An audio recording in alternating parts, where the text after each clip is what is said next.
F1 gainer છે blue star 2.5% ઉપર છે, લોંગ સાઇડ પર બિલ્ટઅપ થઈ રહ્યું છે બ્લુ સ્ટાર, અને અત્યારે આપણે જોઈ રહ્યા છીએ કે ડે સાઇડ પર સ્ટોક ટ્રેડ થઈ રહ્યું છે અને 5 સેશનમાં સારા રિટર્ન્સ છે આ સપ્તાહ અત્યાર સુધીમાં 7% પોઝિટિવ રિટર્ન્સ છે. એક view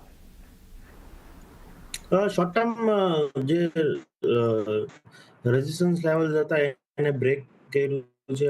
short term moving average ઉપર ટ્રેડ થઈ રહ્યું છે, તો 1870 હવે સપોર્ટ છે. તો 1870ના સપોર્ટથી તમે એક્ઝિસ્ટિંગ પોઝિશન હોલ્ડ કરી શકો છો.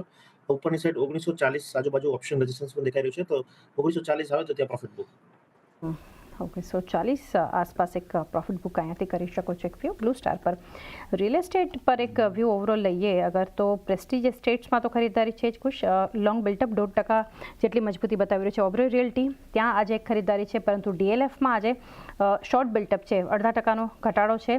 અને એની સાથે સાથે જોઈએ તો ગોદરેજ પ્રોપર્ટીઝમાં પણ એક મજબૂતી લોંગ સાઇડ પર બિલ્ટઅપ સાથે. કઈ રીતે ઓવરઓલ આ સેક્ટર તમે જોઈ રહ્યા છો? થોડું કન્ફ્યુઝિંગ રહેશે આ સેક્ટર, કારણ કે ડીએલએફમાં તો if I am not wrong સારા સમાચાર હતા. They are entering into Mumbai market with affordable housing મુંબઈના પ્રમાણે. તો ક્યાંક ને ક્યાંક મને લાગે છે કે ટેકનિકલી હવે અગેન રોટેશન ચાલી રહ્યું છે આ સેક્ટરમાં, just like banking stocks. Godrej property breakout છે, ડીએલએફમાં પ્રોફિટ બુકિંગ છે. સો એઝ અ સેક્ટર જો તમે મારો રિવ્યુ માંગતા હોય તો કન્ફ્યુઝિંગ છે, બટ સ્ટોક્સ પર ડેફિનેટલી ડીએલએફ જો 835 બ્રેક કરે તો શોર્ટ કરો. નીચેની સાઈડ મને લાગે છે 800 લેવલ ફરી જોવા મળી શકે વિથ સ્ટોપ લોસ ઓફ 846. 846 એક સ્ટોપ લોસ અહીંયાથી ખાસ કરીને રાખી શકો છો. એક વ્યૂ ડીએલએફ માટે બનતો જોઈ રહ્યા છે. કેઈએ ઇન્ડસ્ટ્રીઝ 7%ના પોઝિટિવ રિટર્ન્સ છે આ સપ્તાહ, આજે પણ જોઈ રહ્યા છે. મજબૂત છે કેઈએ ઇન્ડસ્ટ્રીઝમાં લોંગ બિલ્ટઅપ છે, કુછ 0.5%ની ખરીદારી આપણને થતી ખાસ કરીને બતાવી રહ્યું છે. કઈ રીતે ઓવરઓલ અહીંયા વ્યૂ આપશો એક? કે ઇન્ડસ્ટ્રીઝ ડેફિનેટલી મને લાગે છે 2900ના સ્ટોપ લોસથી ખરીદારી કરવી જોઈએ. તમે જુઓ તો સપોર્ટ છે શોર્ટ ટર્મ મૂવિંગ એવરેજનો 10 દિવસની એવરેજનો 2900. તો 2900ના સ્ટોપ લોસથી બાય કરો ઉપર 4150. 4150 ઉપરના લેવલ્સ કેઈએ ઇન્ડસ્ટ્રીઝ આપણને બતાવી શકે છે. ખરીદારી કરવાની સલાહબંધી જોઈ રહ્યા છીએ. ત્યારબાદનો સ્ટોક વધુ એક ટાયર કાઉન્ટર બાલકૃષ્ણ ઇન્ડસ્ટ્રીઝ. આપણે અપોલો પર ચર્ચા કરી ખુશ. બાલકૃષ્ણ ઇન્ડસ્ટ્રીઝમાં અત્યારે લોંગ બિલ્ટઅપ છે, 1.25%ની ખરીદારી થઈ રહી છે. ડે સાઈડના આસપાસના લેવલ સ્ટોક બતાવી રહ્યું છે. કઈ રીતે વ્યૂ આપશો સેટઅપ પર? બાલકૃષ્ણ ઇન્ડસ્ટ્રીઝ તમે જો 2700 આજુબાજુ ખાસું રેઝિસ્ટન્સ છે, વારંવાર ત્યાં રજિસ્ટર છે આજે પણ, but waiting for the closing. આજે 2700 પર ક્લોઝ આપે છે તો ડેફિનેટલી આવતીકાલે ખરીદારી કરીશું. 2700 ઉપરનું ક્લોઝિંગ એક જરૂરી છે અહીંયાથી બાલકૃષ્ણ ઇન્ડસ્ટ્રીઝ, આવતીકાલે ખરીદારી કરી શકો છો. એક એન્જલ વન પર આપણે ચર્ચા કરી છે. બીજા સ્ટોક પર હવે આગળ વધીએ. સીજી પાવર ધ્યાનમાં આવી રહ્યું છે કુશ, જ્યાં અત્યારે 1.25%ની મજબૂતી જોઈ રહ્યા છીએ. લોંગ સાઇડ પર બિલ્ટઅપ છે, કઈ રીતે સલાહ આપશો? CG power definitely yes CG power મને લાગે છે કે લોંગ બિલ્ટઅપ છે, સારો ઓપન ઇન્ટરેસ્ટ પણ છે. 682ના સ્ટોપ લોસ, નાના સ્ટોપ લોસથી બીટીએસટી કરો 688 અને એની ઉપર 692. 688 692 બે લેવલ્સ ધ્યાનમાં રાખી શકો છો સીજી પાવર માટે. યુપીએલ ખરીદારી 1.25%ની, ડેઝ હાઈના લેવલ 681ના, લોંગ સાઇડ પર બિલ્ટઅપ બતાવી રહ્યું છે અત્યારે યુપીએલ. કઈ રીતે સલાહ આપશો? યુપીએલ મને લાગે છે નીચે 680 યુપીએલ મને લાગે છે સાઇડવેઝ રહેશે. It's a good stock to trade in options. 660 નો પુટ ઓપ્શન એડ કરો, 700 કોલ રાઇટ કરો તો મને લાગે છે સારું નફો થશે. So don't trade in futures, trade in options. Okay, ઓપ્શનમાં ખાસ કરીને કંઈથી ટ્રેડ તમે કરી શકો છો આપણને ફ્યુચર માટે નહીં. યુપીએલ પર ઝાયડસ લાઈફ માટે કુશ આજે સમાચાર પોઝિટિવ છે, શોર્ટ કવર થઈ રહ્યા છે. 1% જેટલી મજબૂતી છે. આજે ગુજરાતનો જે પ્લાન્ટ છે એના માટે એક ક્લીન ચીટ યુએસ એફડીએ તરફથી પોઝિટિવ એક્શન છે. ઝાયડસ લાઈફ કઈ રીતે સલાહ આપશો?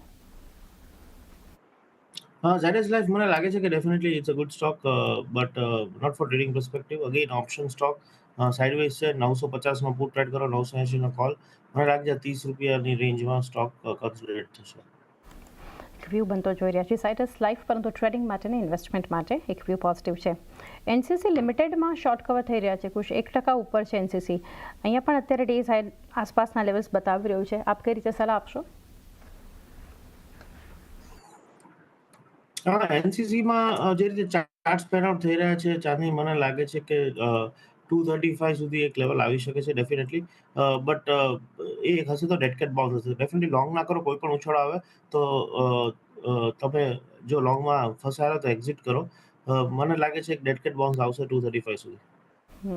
એક 235 સુધીનો એક બાઉન્સ બતાવી શકે છે એનસીસી લિમિટેડ માટેનો એક વ્યૂ આપણે બનતો જોઈ રહ્યા છીએ. અત્યારે ઓવરઓલ એફએમસીજીના વધુ અમુક કાઉન્ટર્સ જોઈ લઈએ. બ્રિટાનિયામાં અત્યારે જોઈ રહ્યા છીએ કુશ 1%ની ખરીદારી બનતી આપણને જોઈ રહ્યા છીએ. લોંગ સાઇડ પર બિલ્ટઅપ ખાસ કરીને થઈ રહ્યા છે. કઈ રીતે એક વ્યૂ આપશો, અહીંયા શું કરવું જોઈએ? Definitely as starting of the શોમાં જ આપણે ચર્ચા કરી, એફએમસીજી કાઉન્ટર્સ મને ડેફિનેટલી પોઝિટિવ પસંદ પડી રહ્યા છે. અને મને લાગે છે અહીંયા જે અંડર પરફોર્મન્સ છેલ્લા 6 મહિનાથી હતું, આ સેક્ટર હવે પરફોર્મ કરશે. સો બ્રિટાનિયામાં તમે 5800ના સ્ટોપ લોસથી હોલ્ડ કરી શકો પોઝિશન.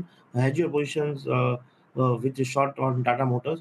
ઉપરની સાઈડ મને લાગે છે કે 6100ના લેવલ આવી શકશે. સો એક સ્પ્રેડ સ્ટ્રેટેજી કરી શકાય. હાઈ બીટા ટાટા મોટર્સને સેલ કરો, લો બીટા બ્રિટાનિયાને બાય કરો, તો તમને જુલાઈ સિરીઝમાં સારો એવો નફો થઈ શકે. ટાટા મોટર્સ છે, બ્રિટાનિયા બાય 5800નો સ્ટોપ લોસ, 6100ના ટાર્ગેટ સિરીઝ માટે ધ્યાનમાં બ્રિટાનિયા માટે રાખી શકો છો. આઈટી ઓવરઓલ કુશ પરિણામ જે રીતે શરૂ થયા છે, ટીસીએસ, એચસીએલ, ટેક મહિન્દ્રા, આ બધી દિગ્ગજ કંપનીઓ, આ સિવાય ટાટા એલેક્સી ના નંબર્સ, ટાટા ટેકમાં તો એક પોઝિટિવ એક્શન આપણે જોઈ રહ્યા હતા. આજે એલટીટીએસના પણ એક નંબર્સ બાદનું એક રિએક્શન જોઈ રહ્યા છીએ. એલટીએ માઇન્ડટ્રી જેવો શોર્ટ બિલ્ટઅપ 2% નીચે ટોપ લૂઝર છે અત્યારે એફ&ઓમાં. સેક્ટર માટે overall view? Definitely overall view IT sector માટે મારો નેગેટિવ છે. Sell on good news, charts are turning around. તમે જો એચસીએલ, ટેક મહિન્દ્રાના રિઝલ્ટ પછી પ્રેશર છે. ઓવરઓલ નાસ્ડેકમાં પણ પ્રેશર જોઈ રહ્યા છીએ. તો sector as a sector I am negative. Short કરવું હોય તો ટેક મહિન્દ્રા મને લાગે છે 1620ના સ્ટોપ લોસ શોર્ટ કરો, નીચે 1500ના લેવલ જોવા મળે છે. 1500 સુધીના લેવલ્સ ટેક મહિન્દ્રા આપણને બતાવી શકે છે, શોર્ટ કરી શકો છો અહીંયાથી. ઇન્ટરગ્લોબ એવિએશનમાં એક ઘટાડો છે આજે, લોંગ અનવાઇન્ડિંગ થઈ રહ્યા છે. કુશ 0.5%નું પ્રેશર છે અત્યારે સ્ટોક પર. ઇન્ડિગો કઈ રીતે સલાહ આપશો? ઇન્ડિગો મને લાગે છે ડેફિનેટલી મને હજુ પણ શોર્ટ કરો. થોડું પ્રેશર આવશે કારણ કે vacation season is over. Generally this July to September થોડું ઓફ હોય છે. તો થોડા booking will go down, especially international bookings જે એમને હાલમાં જ એન્ટર કર્યું છે. તો થોડું પ્રેશર આવશે કોસ્ટ ઉપર. તો ટેકનો ફંડા કોલ 5950ના સ્ટોપ લોસ સેલ કરો, નીચે 5100ના ટાર્ગેટ માટે. 5100 સુધીના ટાર્ગેટ બતાવી શકે છે સેલ કોલ ઇન્ડિગો માટે. પરિણામ પહેલાં આજે મજબૂતી છે એક્સિસ બેંકમાં. કુશ ડેઝ હાઈ પર ઇનફેક્ટ કાઉન્ટર પહોંચ્યું છે આ બેન્કિંગ કાઉન્ટર.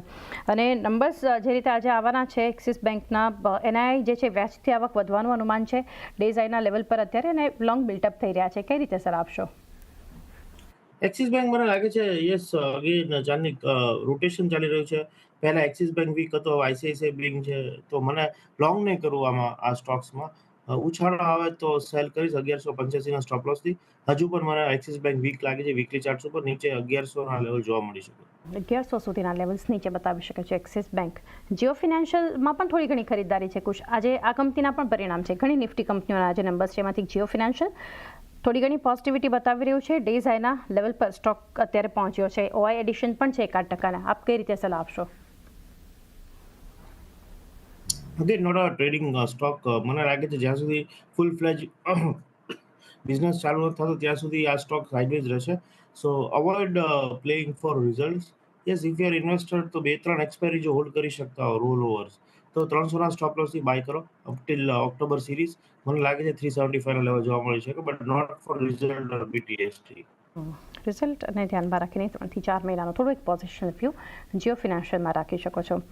ટ્યુબ ઇન્વેસ્ટમેન્ટમાં અત્યારે શોર્ટ કવર થઈ રહ્યા છે. કુશ 0.5% જેટલી ખરીદારી છે સ્ટોક પર ટ્યુબ ઇન્વેસ્ટમેન્ટ. આપ કઈ રીતે સેટઅપ જોઈ રહ્યા છો? Again short covering rightly said, એટલે ઉછાળો આવે ટેકનિકલી પણ 3020 ઇઝ સ્ટ્રોંગ રેઝિસ્ટન્સ. ઉછાળે એક્ઝિટ યોર લોંગ્સ. શોર્ટ માટે મે બી આપણે વેઇટ કરીશું, બટ એક એવરી ઉછાળે લોંગ પોઝિશન સ્ક્વેર ઓફ કરો. ટ્યુબ